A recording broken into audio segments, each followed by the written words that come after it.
Romanos capítulo 8. Romanos capítulo 8.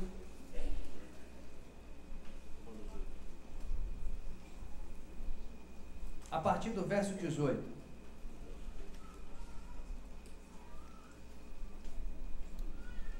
Amém, querido? Amém. Pessoa do seu lado aí, você já está compartilhando com ela a palavra viva e eficaz e mais cortante do que espada de dois gumes? Considero que os sofrimentos do presente não podem comparar com a glória que será revelada em nós, pois a criação aguarda ansiosamente a revelação dos filhos de Deus, porque a criação ficou sujeita à inutilidade, não por sua vontade, mas por causa daquele que o sujeitou, por causa daquele que a sujeitou, por causa daquele que pecou, na esperança de que também a própria criação seja libertada do cativeiro da degeneração, para a liberdade da glória dos filhos de Deus. Pois sabemos que toda a criação geme. Você pode repetir comigo e dizer assim: toda a criação geme. Toda a criação geme, toda a natureza geme, e agoniza até agora, como se sofresse dores de parto. E não somente ela, não somente a criação, não somente a criação, mas também nós, que temos os primeiros frutos do Espírito, a igreja, ele está falando aqui da igreja. Também gememos, fala assim comigo, também gememos. Também gememos em nosso íntimo, aguardando ansiosamente a nossa adoção, a redenção do nosso corpo. Paulo está falando aqui da volta de Jesus. Porque fomos salvos da esperança, mas a esperança que se vê não é esperança. Pois como alguém espera o que está vendo, o que está se vendo não é esperança, já está concretizado, né? Mas se esperamos o que não vemos, com paciência o aguardamos. Do mesmo modo, o Espírito nos socorre na fraqueza, pois não sabemos como devemos orar, mas o próprio Espírito intercede por nós com gemidos que não se expressam com palavras. E aquele que sonda os corações sabe qual é a intenção do Espírito. Ele intercede pelos santos, ele intercede pelos crentes, ele intercede por aquele que tomou uma decisão por Jesus, segundo a vontade de Deus. Sabemos que Deus faz com que todas as coisas concorram para o bem daqueles que o amam, dos que são chamados segundo o seu propósito. Outras versões diz: sabemos que todas as coisas cooperam para o bem daqueles que amam a Deus. Diga graças a Deus. Você se lembra qual foi a última vez que você gemeu por alguma coisa diante de Deus? Você se lembra qual foi a última vez que você diante de Deus soltou um gemido da alma, lá de dentro, do fundo do seu coração, diante de uma situação que você estava colocando, apresentando diante do Senhor? Qual foi a última vez que eu e você, diante do altar, gememos com gemidos lá do fundo da alma? Aquele gemido que vem de dentro de nós, como se nós fôssemos morrer. Aquele gemido que vem de dentro de nós, como se nós não tivéssemos outro jeito a não ser gritar diante de Deus.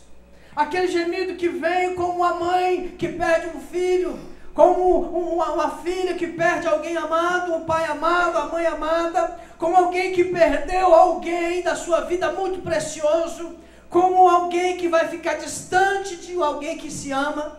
Aquele gemido que você não consegue descrever o que você sente, se é uma dor, se é uma angústia, se é uma tristeza profunda, mas algo que vem de dentro de você, que sai com muitas vezes sem palavras, sai às vezes com choro,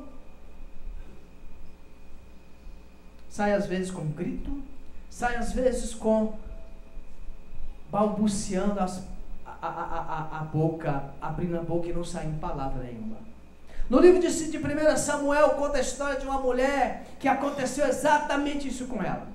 Ana, ela não podia ter filhos. E ela foi diante do lugar de oração, ela foi buscar a Deus, orar a Deus no templo, e ela não conseguia, chega um momento que ela não consegue falar mais nada com Deus, ela só consegue mexer os lábios de tanta angústia que tinha na alma dela, porque ela tinha uma dor tão grande na alma, porque ela queria ter um filho, era estéril, não conseguia engravidar, e ela não sabia mais o que fazer, não sabia mais o que falar, não sabia como expressar a Deus a dor dela, e ela consegue gemer e chorar, e gemer e chorar. Qual a última vez que eu e você fizemos isso diante de Deus? Irmãos, nesta noite, eu queria de forma rápida, por causa do nosso horário, falar de 3 gemidos que Paulo fala aqui. O primeiro gemido que Paulo fala é o gemido da natureza, é o gemido da criação. Olha ao redor nosso. Hoje nós estamos vendo a terra sendo destruída. Hoje nós vemos ao nosso redor a natureza sendo desprezada. Hoje nós vemos ao nosso redor que nós, seres humanos, estamos acabando com a fauna, com a flora, as espécies que já foram dizimadas. As espécies de animais, de aves, de plantas que foram destruídas pelo homem. A natureza geme, a natureza está sendo destruída pelo próprio homem. A natureza está sendo destruída pelo pecado do homem. Quem sujeitou a natureza a esta prisão foi o próprio Adão quando ele pecou. Porque quando Adão não pecou, quando Adão estava no Jardim do Éden, a Bíblia diz que o Jardim do Éden foi feito para ele, para desfrutar, para se alegrar, para viver sem problemas, para viver com alegria, para viver em perfeita harmonia com tudo que estava naquele lugar. A partir do momento que ele peca, Gênesis capítulo 3, verso 17, Deus determina uma palavra. Deus diz: maldita seja toda a terra, por sua causa. De lá para cá, a terra só tem sofrido, a criação, a natureza, as floras, os animais, só tem sofrido. E a Bíblia que nós lemos aqui, esse texto que lemos aqui na Bíblia de Paulo, ele diz que a natureza, ela anseia pela manifestação dos filhos de Deus. A partir do momento que a terra for povoada pelos filhos de Deus, a partir do momento que o reino de Deus foi estabelecido nesta terra, querido, nós que somos os filhos de Deus, seremos manifestados na terra. A própria terra vai mudar, porque nós, como aqueles que têm o Espírito, vamos tratar e vamos viver na terra de maneira diferente. Há um texto em Isaías, capítulo 11, versos 6, 7, 8 e 9, Isaías diz que vai chegar um tempo, quando os filhos se manifestarem, aonde uma criança, ela vai estar brincando, e vai colocar a mão dentro de um lugar onde tem uma víbora, onde tem uma cobra, e nada vai lhe acontecer. Ele diz que vai chegar um tempo, quando houver a manifestação dos filhos de Deus, que um leão vai andar do lado de um bezerro, e nada vai acontecer. Depois você pega esse texto em casa e você lê Isaías capítulo 11, versos 6, 9. Ele diz que um cabrito gordo, pronto para ser sacrificado ao Senhor, vai andar junto com outro predador e nada vai acontecer. A manifestação dos filhos de Deus, quando acontecer, a natureza vai parar de gemer. Mas a natureza está gemendo. A natureza, ela está gemendo até hoje. Isaías, quando ele fala isso, ele diz que isso tudo, os predadores andando com outrora as suas presas, o homem andando com animais violentos, mas ele vai dizendo, mas falando isso, quando chega lá no verso 9 do capítulo 11, ele explica por quê. Ele diz: porque a terra vai se encher da glória do Senhor, do conhecimento do Senhor, assim como as águas enchem o mar, a terra será cheia da glória do Senhor, porque os filhos de Deus já terão sido manifestados. A natureza está gemendo, irmãos. Você, como servo de Deus, entenda uma coisa: você tem que sim preservar a natureza. Um homem de Deus, uma mulher de Deus não pode tratar a natureza e os animais como aqueles que não temem. É o que o texto diz para nós. É lógico que você não vai ficar fanático. Às vezes lá em casa minha mulher fica falando com as plantas. Não consigo entender isso. Mas ela fala lá: você está tão bonitinha. Aí fica me chamando: amor, vem ver como que ela está linda. Fala: oh, meu Deus, daqui a pouco eu chuto essa planta aí. Mas a parece que as plantas realmente, elas entendem o carinho do homem, uma coisa esquisita. Mas parece que as plantas, você tratando, você conversando, parece que elas ouvem o que nós estamos falando. É lógico que não ouve, né, irmãos? Mas você consegue fazer uma ligação da criação de Deus, do homem, que é a sua maior criatura, com aqueles que são criaturas inanimadas. Os animais, quanta gente que está aqui presente nessa igreja hoje, que fala com bicho. Amém ou não? Amém. Cadê a Vera? A Vera ia lá. A Vera tinha uma coleção de cachorro. Um monte de cachorro. Tem ali, ó, o Edson da Priscila. Um dia eu fui na casa dele, tinha um monte de passarinho. Um monte de passarinho. Eu acho que você fala que esse passarinho, Edson? Fala, não fala, Priscila? Fala. Deve falar. Quem tem cachorro em casa aqui, duvido. Quem tem cachorro em casa que não chegou e não falou: bonitinho do papai. Falou ou não falou? E os bichinhos parecem que respondem, Carminha. Parece que se pudesse falar. Tem um filme chamado Dr. Dolittle, né? Com o Ed Murphy, que ele fala com os bichos. Irmãos, mas é uma coisa assim que a gente não entende. Mas aqui é um texto onde ele mostra para nós como que nós, servos de Deus, precisamos realmente olhar a natureza com outros olhos. Eu não sei, você já deve ter ouvido falar aqui na igreja tantas vezes o pastor Ari falando, esse projeto Mão Estendida, de tirar esses produtos plásticos, papéis, que são jogados nos rios, são jogados nos esgotos. Isso é um trabalho de cuidar da natureza, isso é um trabalho bíblico. É um trabalho bíblico. Mas a natureza, irmãos, ela continua gemendo. No verso 23 ele fala do segundo gemido. No verso 23 ele fala que a igreja está gemendo. Ele diz: nós que temos os primeiros frutos do Espírito. O que diz na sua Bíblia, completando a ideia também? Gememos. Você pode ler comigo? Verso 23, ele diz: nós que temos os primeiros frutos do Espírito também em nosso interior, em nosso íntimo. Em nosso íntimo, dentro da nossa alma. Por que a igreja geme? Se a igreja tem o Espírito de Deus, ele diz aqui que a igreja foi a primeira, nós fomos os primeiros, aqueles que aceitam a Cristo, aqueles que tomam a decisão por Jesus, aqueles que entregam a vida a Jesus, são os primeiros a desfrutar dos frutos do Espírito. Mas ele diz: nós ainda gememos, a igreja ainda geme. Por que a igreja geme? Se nós já temos o Espírito de Deus, por que a igreja geme? Se a igreja já tem a bênção da salvação, ou deveria ter.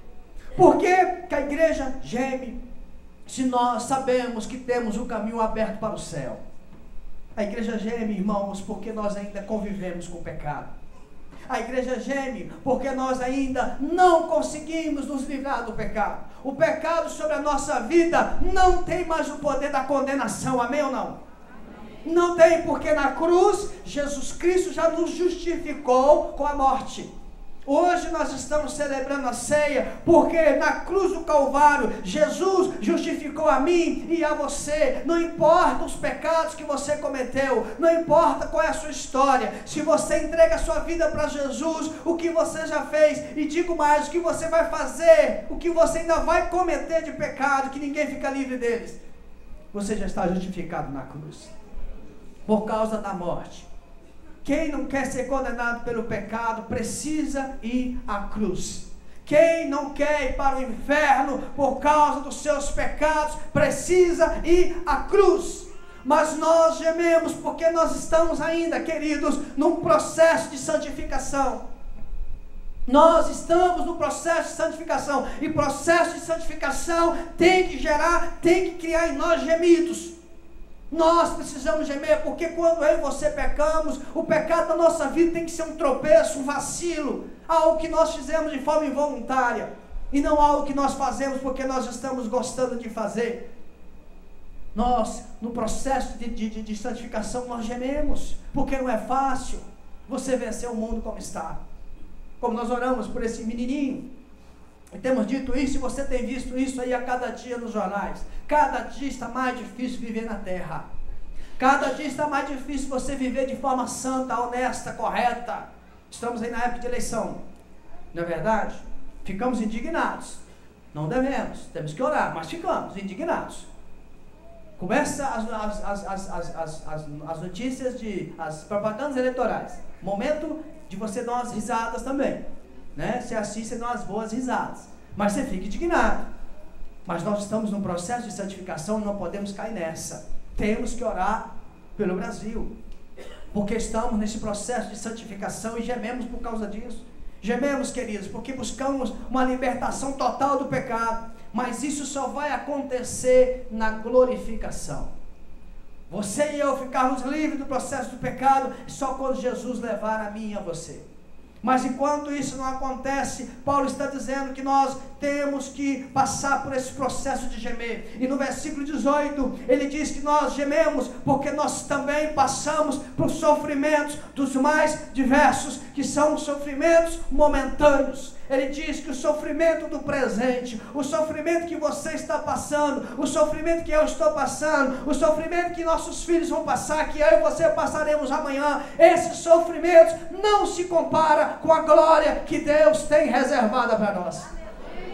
Por isso que nós precisamos gemer, nós precisamos entender, queridos, que nada vai se comparar com a glória que Deus tem reservada para nós. E nós gememos não só porque nós precisamos entender isso, mas porque nós também não compreendemos isso. Parece um negócio antagônico, mas a Bíblia está dizendo que o sofrimento do presente não se compara com a glória, mas às vezes nós gememos porque nós não entendemos esse texto, ou porque nós não aceitamos esse texto. Parece incompreensível esse texto. Porque se nós temos Cristo, porque se nós temos a salvação, nós temos que gemer por tanto sofrimento que passamos. Mas o próprio Paulo responde nesse capítulo 8, no verso 28. É como se ele respondesse o verso 18. O verso 18 ele diz que passamos os sofrimentos do presente. E no verso 28 ele diz: todo o seu sofrimento coopera para você. Todo o sofrimento que eu e você passamos coopera para a nossa vida. E nós gememos porque nós não compreendemos muito bem isso. Não compreendemos muito bem quando Tiago, no capítulo 1, verso 2, ele diz: tende por motivo de toda alegria passados por várias provações. Irmãos, que coisa terrível. Tiago pelo menos podia ter falado assim: por você tem motivo de toda alegria por você passar por algumas. Mas ele diz várias. Várias não é uma, nem duas, nem três, são várias. Se você que está aqui hoje à noite já passou por várias provações, diga glória a Deus. Glória a Deus. Está vendo? Você não está sozinho, não. Você não está sozinho. E eu tenho uma grande notícia para você: sapatear na sua cadeira e dar glória a Deus e falar lá Baxé dos Cantarrébias. Você ainda vai passar por muitas provações. Eu vou passar, pastor Luiz vai passar, essa igreja vai passar, a sua família vai passar, seus filhos, nossos filhos vão passar. Não tem jeito, é bíblico, é bíblico. Por isso que ele fala que nós gememos, e esse gemido da igreja, esse gemido para mim e para você tem que ter alguns ensinamentos, queridos. Nós precisamos compreender esse gemido que Paulo está dizendo. Primeira coisa que eu tiro sobre esse gemido de Paulo é que eu e você, que nós, nossa casa, nossa família, nossa igreja, precisa entender que esse gemido de sofrimento não é e não será e jamais será a nossa derrota.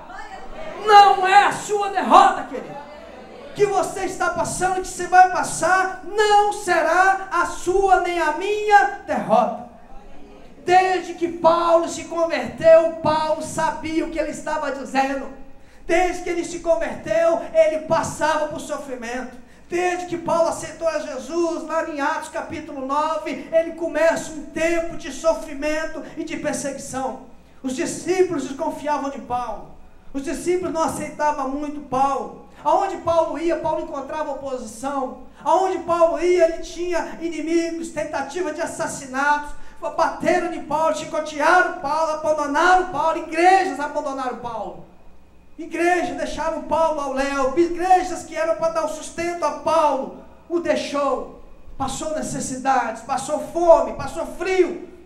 Por isso que você lê lá em Filipenses 4, quando ele diz, já passei por todas as coisas, sei ser honrado, sei ser valorizado, sei ter muito, sei ter pouco, já passei fome, já passei frio. Aí ele fecha a ideia dizendo, todas as coisas posso naquele que me fortalece.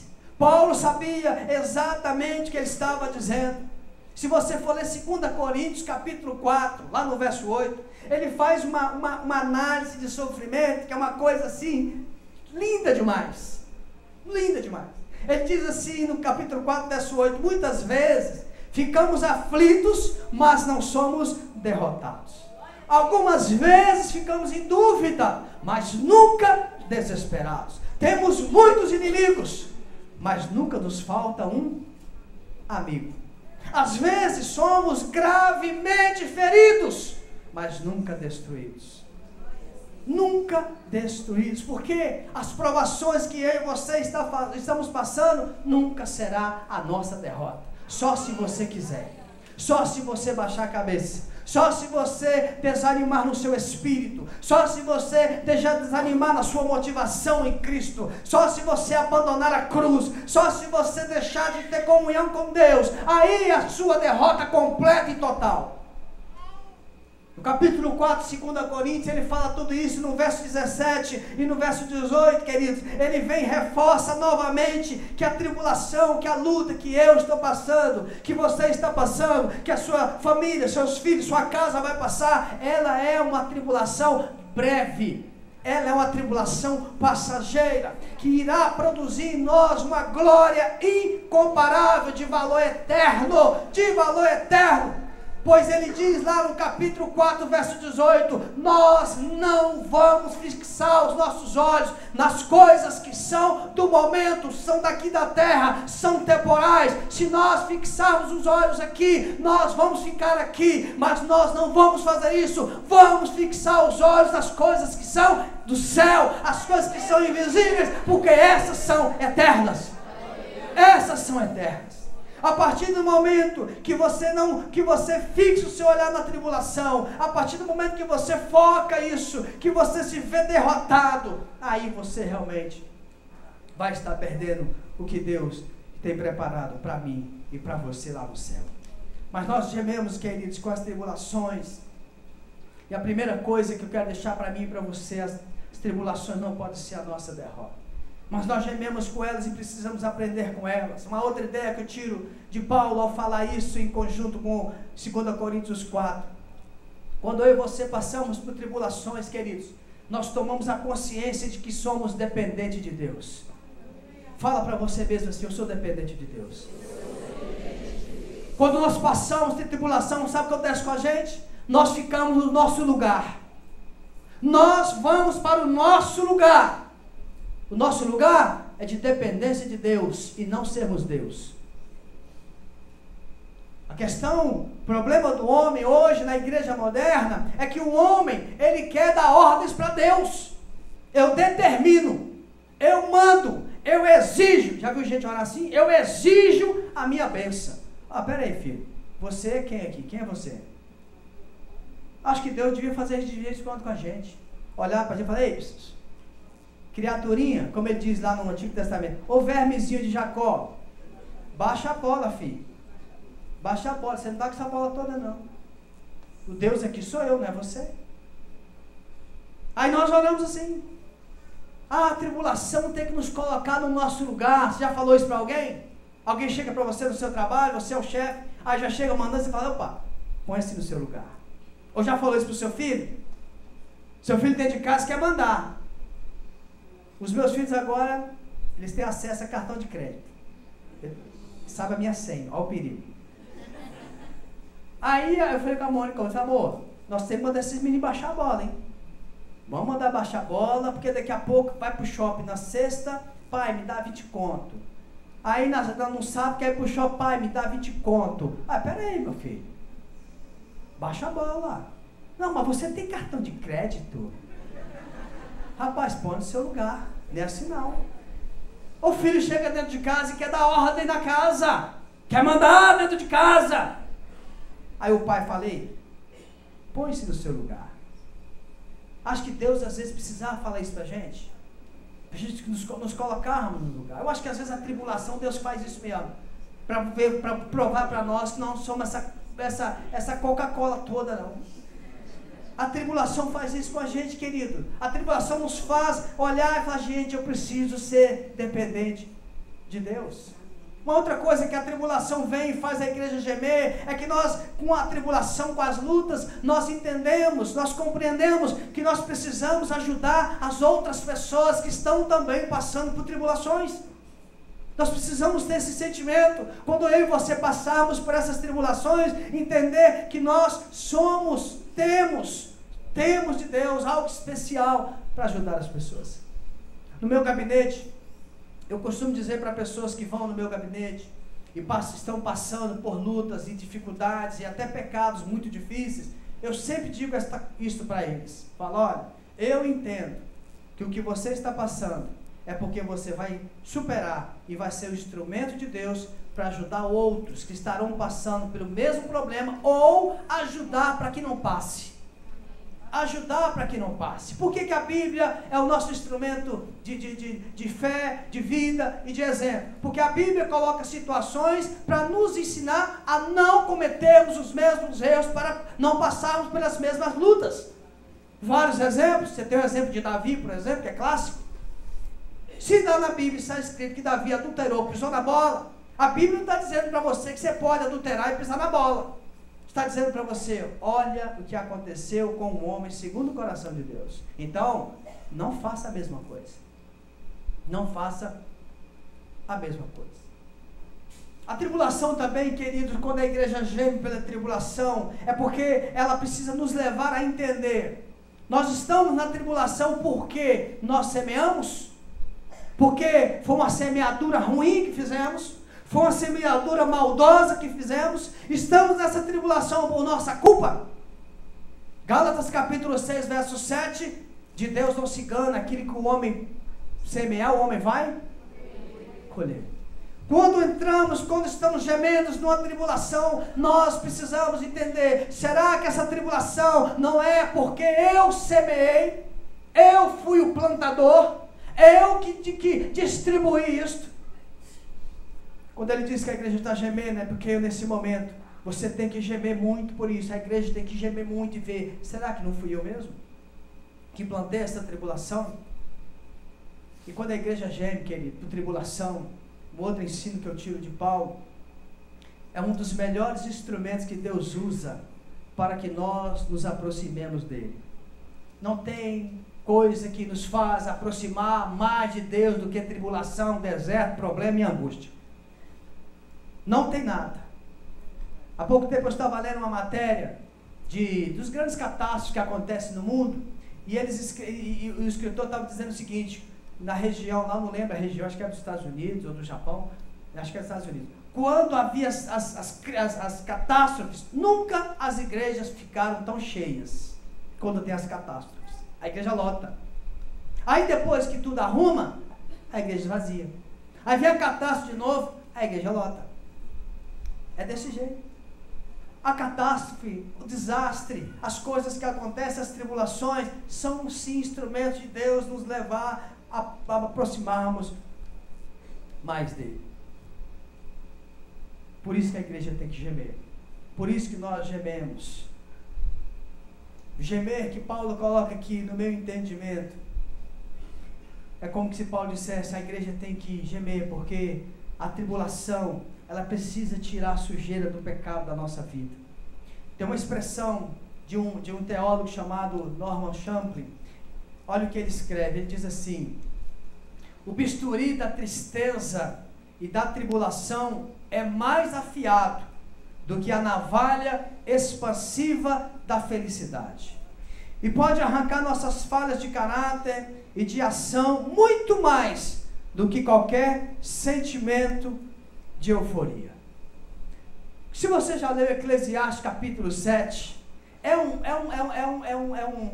uma porção do livro de Eclesiastes muito intrigante, porque Eclesiastes capítulo 7, ele fala umas coisas muito esquisitas, se a gente não parar e pensar no que ele está dizendo.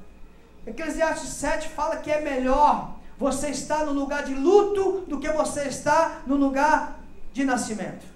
Ele diz que é melhor você estar no lugar que está tendo tristeza do que você estar no lugar onde tem alegria. No verso 4 ele diz que o sábio, a pessoa sábia, prefere estar na casa onde há luto do que na casa onde há alegria. Mas no verso 14 ele vem e explica por que ele fala tanto dessas coisas assim. Ele diz assim: alegra-te no dia da sua prosperidade. Alegre-se no dia da sua prosperidade. Mas no dia da tribulação, no dia da sua adversidade, considere uma coisa: Deus fez tanto um como o outro. Deus fez tanto um quanto o outro. Por isso que ele fala que no momento do luto, no momento da tristeza, no momento destas coisas, nós aprendemos muito mais do que no momento de uma festa, no momento de uma alegria. Nós aprendemos muito mais na tribulação do que na alegria. Isso não quer dizer que você prefere viver na tribulação do que na alegria. Isso quer dizer que você precisa aprender com as tribulações para ter mais momentos de alegria. Mas às vezes nós não entendemos. Quantos de nós, a começar por mim, já falamos: Deus, tira essa tribulação. Não é verdade? Senhor, não dá. Senhor, tira. Repreende. Amarra. Bota balões. Empacota e manda para os quintos. Dificilmente nós oramos: Senhor, me ajuda a entender porque o Senhor está me fazendo passar por essa tribulação. Dificilmente nós oramos assim. É ou não é, irmãos? Amém ou não amém? Como diz o pregador na televisão. É verdade. Nós passamos a tribulação, não queremos. Já pregamos isso aqui, os pastores já pregaram isso aqui. A igreja moderna, ela quer ir para o céu sem passar pela tribulação. A igreja moderna, ela quer ir à cruz sem ter sangue. A igreja moderna, ela quer sentar à mesa do Cordeiro para celebrar com alegria, mas ela não quer passar os momentos de tristeza. Ontem nós tivemos um pregador aqui falando sobre céu, pregador de jovem, e ele dizia exatamente isso, como que a igreja está querendo trazer para si as coisas que trazem alegria para a carne, prazer para a carne, sem avaliar se são bíblicas, sem avaliar se está nos conduzindo à cruz ou está nos conduzindo para o inferno. A igreja moderna tem que entender que não há cruz sem sofrimento. Você acha que Jesus não gemeu lá na cruz?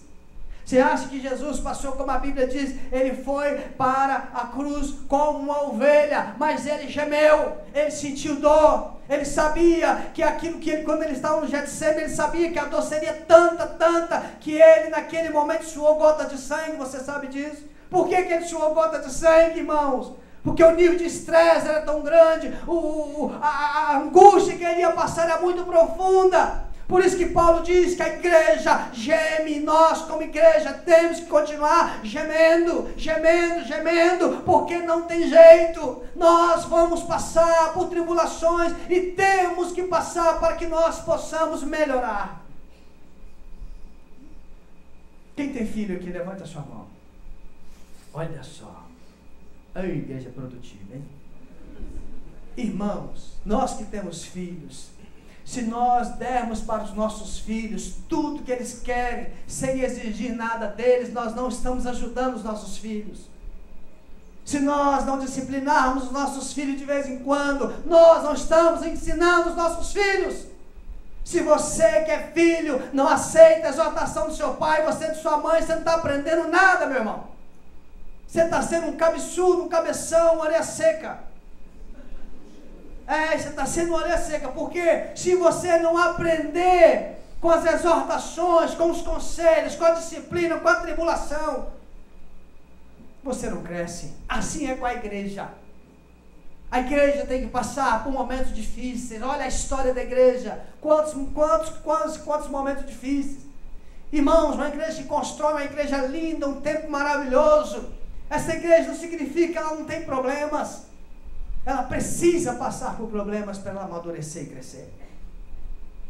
Escute bem, eu vou te dar uma palavra profética na sua vida. Se você na sua fé, não passou por tribulação, você vai passar, precisa passar esse ano ainda. Sua fé tem que ser testada.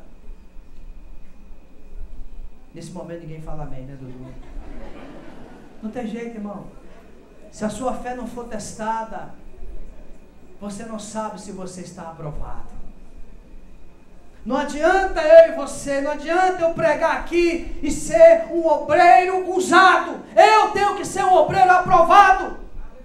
Você tem que ser um crente não usado, mas aprovado. Não adianta você fazer milagre, não adianta você fazer uma perna crescer, não adianta você orar e o caroço sumir, não adianta você orar e o câncer ser curado se você está indo para o inferno. É melhor você ser igual João Batista. É melhor eu ser como João Batista, que nunca fez um milagre, mas Jesus, ao falar sobre ele, diz: nunca houve um homem como João Batista. Eu prefiro, meu irmão, que Deus lá no céu fale. Eu prefiro que Deus lá no céu fale. Nunca houve um pastor igual o Luiz, igual o Fez, igual o Valdeci, igual o Rogério, igual o Ari, igual o Fabiano. Nunca houve pastores igual a ele. Nunca fizeram um milagre sobrenatural, mas nunca houve pastores igual a ele. Prefiro do que chegar no inferno os pastores de mão dada. Porque pastor também vai para o inferno. Se você não acredita, vai. Crente também vai.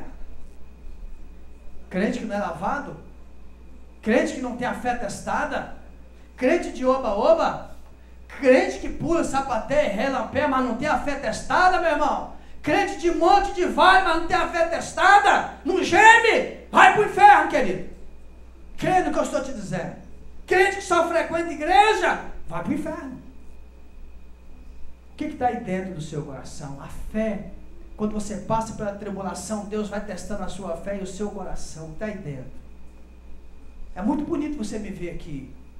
Paletó, não uso mais, quase não uso. Gravata, cheiroso, né, amor? Cheiroso, né? Pregando bonito. E o que está dentro do meu coração? Por isso que a igreja tem que gemer. Você tem que gemer. Eu tenho que gemer. Alguém disse uma vez que quando nós essa questão de olhar pela tribulação é como se você olhasse um traço de um desenho bonito. Você olha um traço de um desenho bonito, você não dá nada por ele, você acha muito feio aquele traço. Sozinho aquele traço não é nada. Mas quando aquele traço, você olha o desenho final e você vai ver que aquele traço formou um desenho maravilhoso e lindo. É isso que Deus quer fazer comigo e com você. Nas tribulações que você e eu estamos vivendo, Deus está formando uma obra de arte linda. Uma obra de arte que vai entrar no céu e vai ter lugar cativo. Uma obra de arte que vai já ter um lugar lá reservado, está aqui, essa obra de arte vai ficar aqui. Foi assim que Jesus disse lá em João capítulo 14, capítulo 11. Eu estou indo e vou preparar moradas, lugares para essas obras de arte. Mas lá em Apocalipse diz que só vai aquele que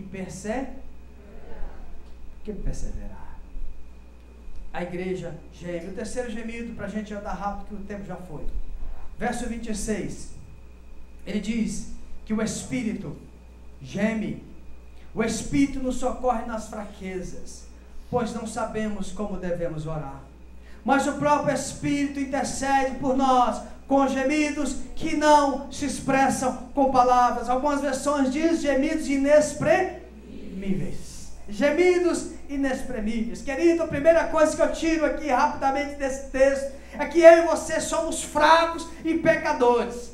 Porém, o Espírito de Deus não nos abandona.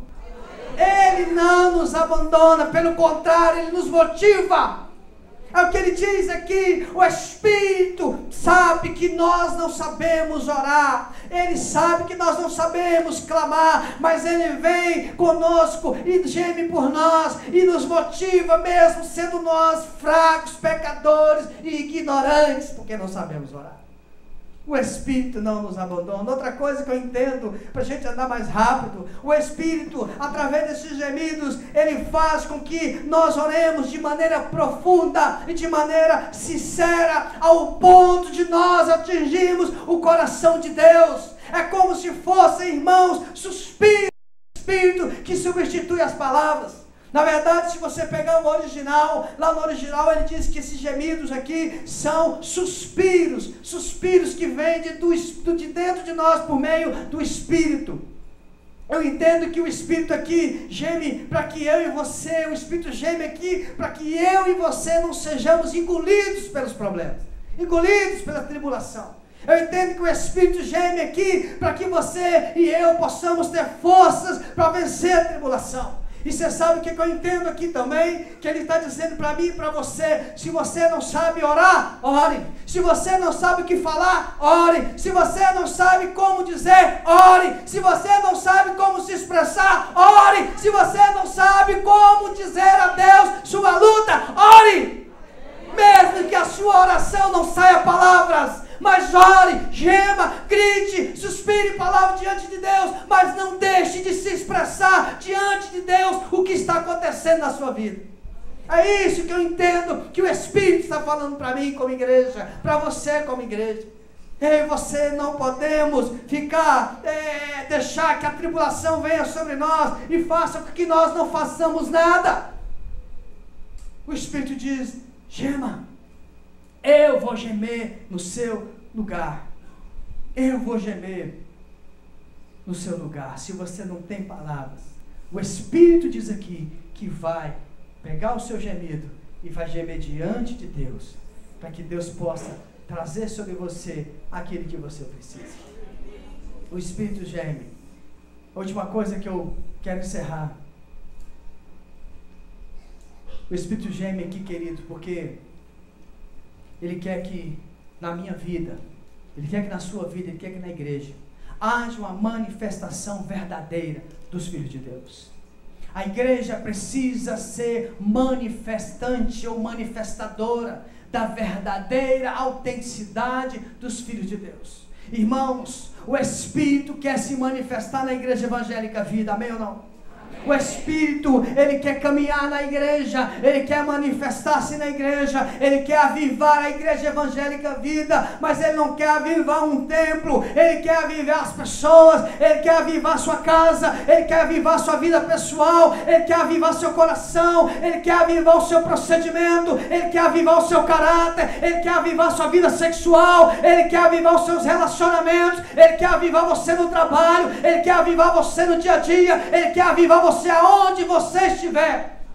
O Espírito não quer avivar um templo.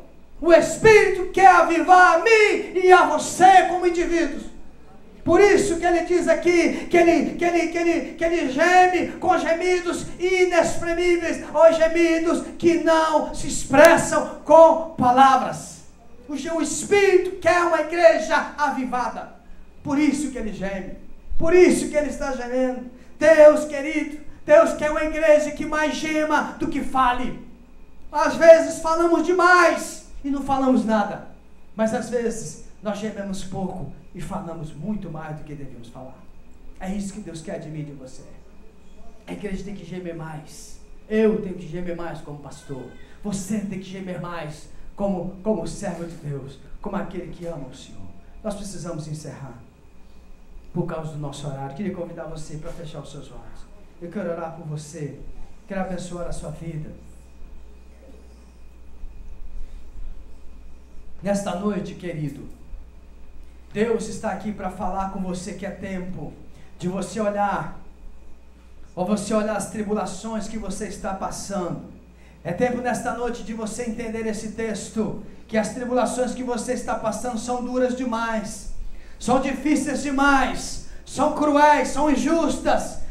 Na sua ótica, essas tribulações são muito pesadas. Mas a Bíblia está dizendo para você nesta noite que você não pode comparar a glória que está reservada para a sua vida. Nessa noite Deus quer pegar-nos e ensinar-nos a gemer mais diante dEle. Nessa noite Deus está dizendo que nós precisamos aprender, crescer e melhorar com os gemidos da tribulação que passamos, com os gemidos da natureza que nós temos visto, da criação, com os gemidos do Espírito, com os gemidos do Espírito. Quantas vezes o Espírito já gemeu dentro de você e você não entendeu? Você achou que era algo seu, era alguma angústia sua pessoal. Na verdade, o Espírito gemendo com gemidos que não se expressam com palavras. Nessa noite Deus está chamando você para você sair do seu lugar, se prostrar neste altar, porque é tempo de você aprender a gemer com Deus. É tempo de você começar a pegar essas tribulações e gemer diante do Espírito, diante do altar, diante do Senhor, diante do Criador dos céus e da terra. Nessa noite, Deus quer que você pare de falar tanto e gema mais. Nesta noite, Deus quer que eu e você aprendamos que é tempo de gemer diante de Deus, mas não só ficar falando palavras que não geram mudanças. Eu quero convidar você para sair do seu lugar. Vem aqui na frente, querido. Nós queremos ungir você nesta noite. Quem sabe você está passando por tribulações e mais tribulações. Nós vamos orar a Deus para Deus nesta noite te ensinar a passar por elas. Nós vamos orar a Deus para Deus poder pegar você pela mão e dizer para você: você pode estar desanimado, mas não está destruído. Você pode estar abatido, mas você não está morto. Você pode estar muito em dúvida, mas você ainda não pode deixar-se destruir por causa destas coisas. Nessa noite Deus quer fazer com que de dentro de você bote um gemido da alma. Bote o gemido de dentro, aquele gemido que vem do fundo do seu coração, um gemido que às vezes não tem nem palavras direito para expressar, às vezes não vai nem sair som da sua boca, mas vai sair o som do coração. Nessa noite Deus quer pegar a mim e a você e fazer com que nós saiamos da mesmice da oração. Quando ele diz aqui que o Espírito geme, ele está dizendo para nós: precisamos orar mais. Não que nós precisamos aprender a orar, não que nós precisamos aprender a dizer palavras de oração, mas é sentir na oração. A oração tem que vir de dentro para fora. A oração tem que vir do fundo da alma para fora. A oração tem que vir lá das entranhas, lá de dentro, como aquela dor bem profunda que porventura você já tenha sentido lá dentro. E aí você expressa. E aí você expressa. Sabemos que todas as coisas cooperam para o bem daqueles que amam a Deus. Sabemos que todas as coisas, todas as tribulações, as lutas, as tristezas e decepções que você está passando, Deus está dizendo: gema mais, porque a glória reservada para você é grande. É o que está escrito na palavra de Deus, é o que está dito aqui nesse texto, é o que está dito lá em 2 Coríntios capítulo 4, verso 17 e 18. É o que está escrito lá em Tiago capítulo 1: tende por motivo de toda alegria o passar por várias provações. Neste momento eu vou orar por você. Os irmãos já estão te ungindo. Se você não veio ainda, pode vir, nós vamos orar. Eu quero orar, quero pegar esse texto de Coríntios. Deus fala isso ao meu coração. Pega esse texto aqui de Coríntios e vou declarar esse texto como oração pela nossa vida. Pela nossa vida nesta noite. Pela vida da igreja. Pela vida da igreja.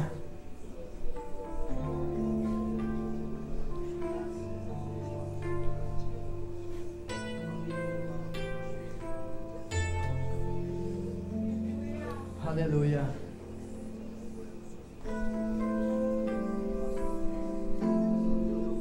Sofremos pressões de todos os lados, mas não estamos arrasados. Ó Deus, nós ficamos perplexos, mas não desesperados. Nós somos perseguidos, mas não desamparados, abatidos, mas não destruídos. Queremos trazer sempre no nosso corpo o morrer de Jesus, para que também a vida de Jesus se manifeste em nosso corpo. Por isso, Senhor, nós queremos esta palavra aqui declarar: não desanimamos, ainda que o nosso exterior se desgaste, o nosso interior está sendo renovado todos os dias. pois nossa tribulação leve e passageira. Senhor, dá essa convicção a mim, ao meu irmão, à minha irmã, ao visitante, que a tribulação que estamos passando, ela é leve e passageira, e vai produzir para nós uma glória incomparável de valor eterno, pois nós não vamos fixar o olhar nas coisas que estamos vendo, mas naquelas que não estamos vendo, pois as visíveis são temporárias, ao passo que as que não se veem, elas são eternas. Elas são eternas. Por isso, Senhor, nós oramos a Ti esta palavra. Nós oramos a Ti esta palavra. E queremos declarar esse texto de Romanos que foi lido.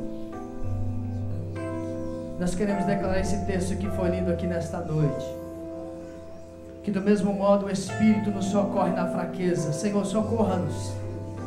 Nos ensina a gemer, para que possamos sentir o socorro do Espírito. Pois nós, na verdade, não sabemos orar. Não sabemos como devemos orar. Mas o Teu Espírito, Senhor, produz em nós gemidos. Porque nós sabemos que todas as coisas cooperam para o bem daqueles que amam ao Senhor.